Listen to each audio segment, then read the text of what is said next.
Well, we are here for another edition of the weekly darts cast, and it's the diary format for Q School. Connor Scutt joins us.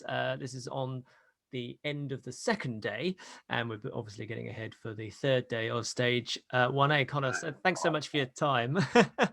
No worries. No and worries. and how are you? I'm great. I'm really well. Had a good day yesterday. Made the last 16.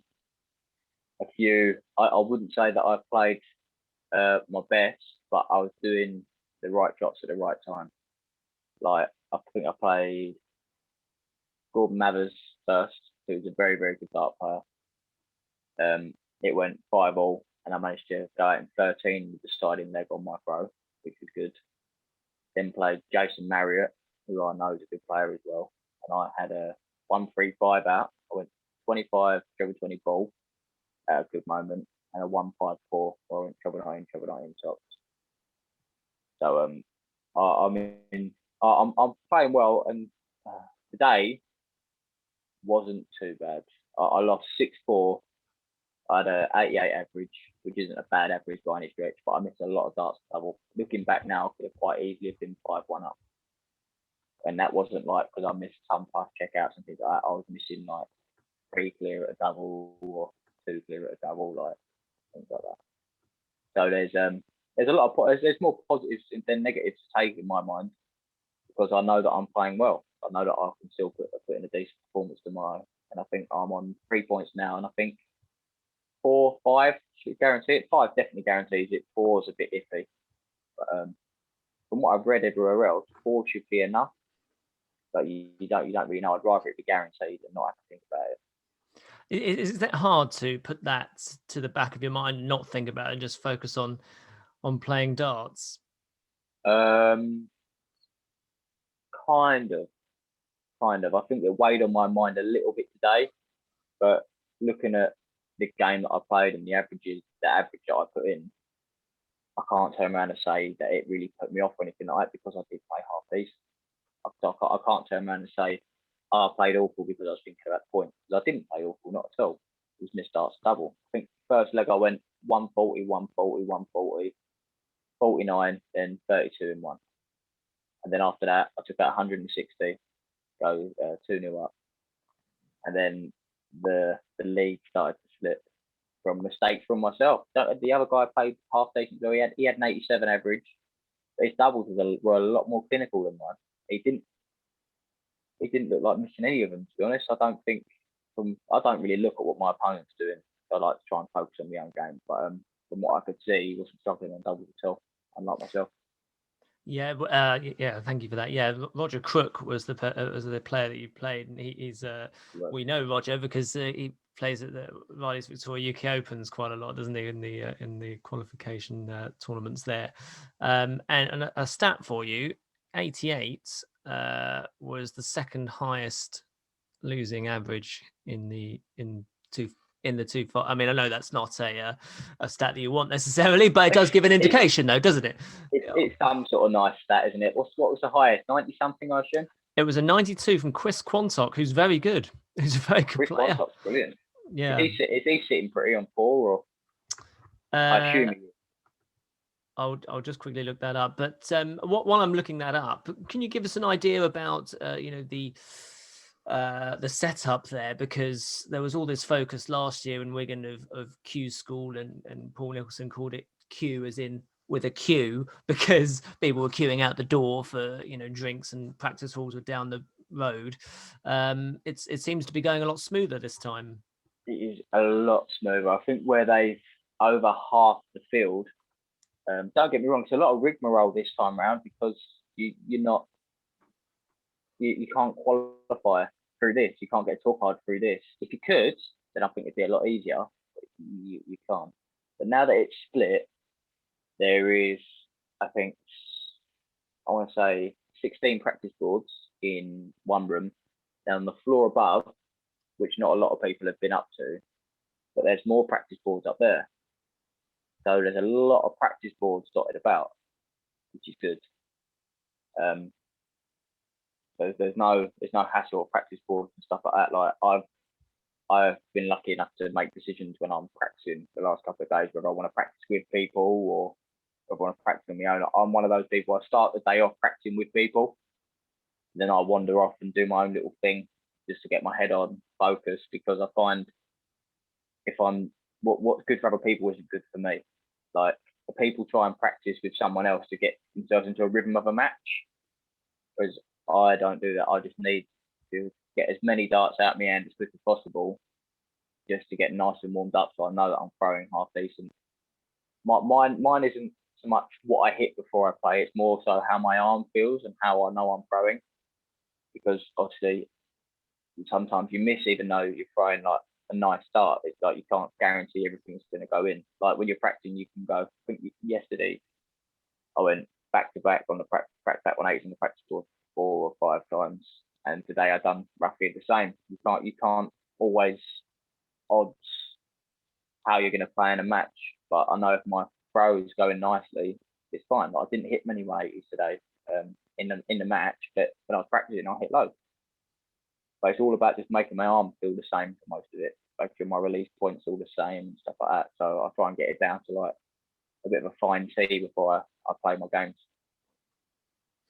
Absolutely. So while you were speaking there, I did quickly look up Chris Quantock, and it's actually, we've stumbled across a perfect example here of a player. You know what? Yeah. You don't need to get a test. No. Quarantine. Don't need that room. No.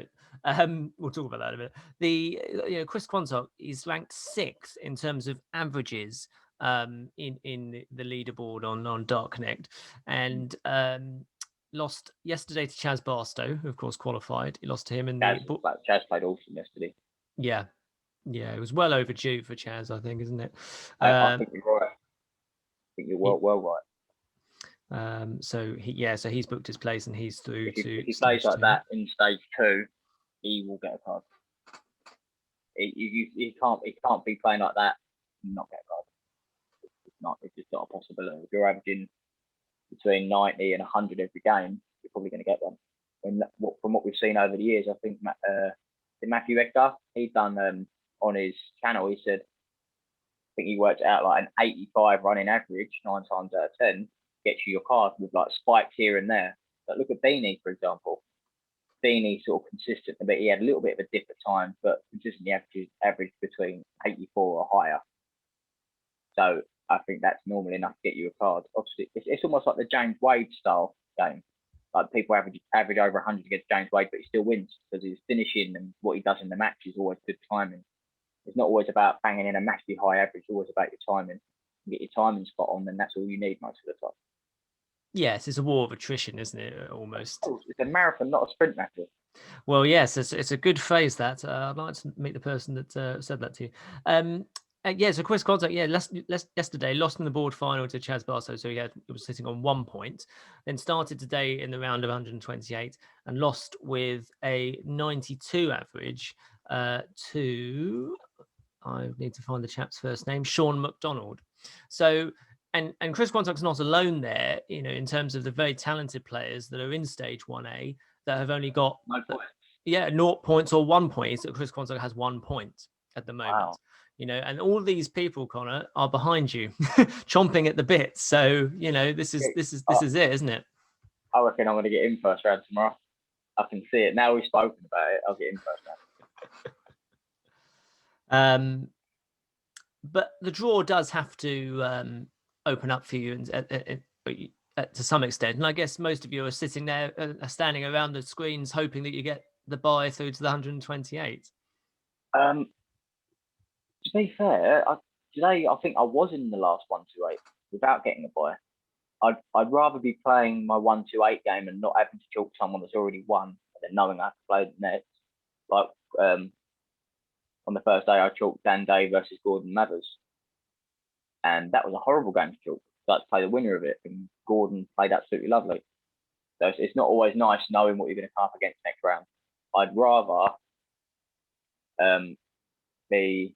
be straight into the last 128 without the bye, because then you still get a point if you win, and not have to chalk and see someone that's won. It's not always nice. Sometimes it can bode in your favour. Someone goes up there and they have like 65 average or something silly. But I've had games in the past where I've chalked that bye game. They've had a 60 odd average one, and I've played them, and they've played absolutely amazing. Because that's the sort of situation we're in now. With like, it's not quite amateur, it's not quite professional, it's somewhere in the middle. You can get people that will go 65, 92, 78, 85, 87. You get those people in this sort of standard of darts. It's not always 41, 45. Like it's not always a straight line. A lot of time it goes down, then a massive spike, then down again. It's a very strange sort of standard, this thing, because you can't odds who you're playing against and how they're going to play.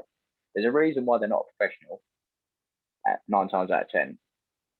And there's a reason why they're sort of here in the first place. They can obviously play darts, but why aren't they professionals? Just because they haven't got the consistency yet. That's all it is. So it's hard to know what you're playing against. Who's caught your eye in the room? Josh McCarthy. Massive. I've known Josh for a little while, and I don't know if he'd mind me saying this, but I thought he's been struggling the last few years. I remember seeing him down at St. Peter's when I just sort of started playing darts on 16, 17.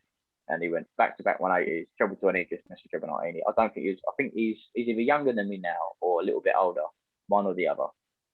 But I remember seeing him then and I was like, yeah, he's not much older than me. And he's playing like this. Like, he was absolutely amazing. He used to come down with Dennis Smith and Johnny Haynes.